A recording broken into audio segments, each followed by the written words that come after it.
চাঁপাইনবাবগঞ্জের শিবগঞ্জে প্রেম থেকে নোটারির মাধ্যমে বিয়ে, কিন্তু স্বামী স্ত্রীর সম্পর্কের টানাপোড়েনে বিপাকে পড়েছে একটি নিরপরাধ শিশু। চাঁপাইনবাবগঞ্জ থেকে আহসান হাবিবের প্রতিবেদনে দেখুন বিস্তারিত। স্থানীয় সূত্রে জানা যায়, ২০২৩ সালের ৬ জুলাই জামিলা আক্তার ও ইমাম হোসেন জিসান নোটারির মাধ্যমে বিয়ে করেন। তবে পারিবারিক চাপে তালাকের নোটিশ দেওয়া হলেও বৈবাহিক সম্পর্ক অব্যাহত থাকে এবং জন্ম নেয় এক সন্তান। বর্তমানে শিশুটির বয়স প্রায় ১৪ মাস। জামিলা আক্তারের অভিযোগ, তার স্বামী ইমাম হোসেন জিসান এখন শুধু বিয়েকেই অস্বীকার করছেন না, বরং তাদের সন্তানকেও স্বীকৃতি দিতে রাজি নন।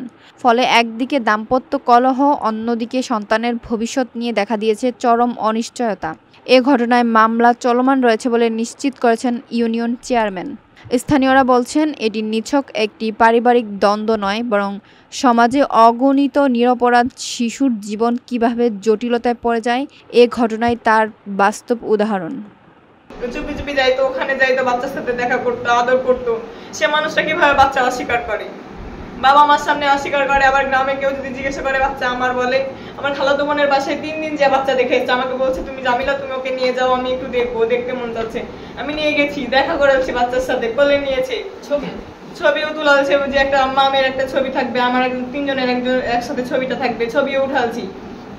পরে এখন নাকি শুনছি বাচ্চা অস্বীকার করছে, আবার বিয়েটাকে অস্বীকার করছে। আমি চাই যে আমার বাচ্চা তার বাবার অধিকার পাক, আর তার পরিচয় পাক। আমার এটাই চাওয়া।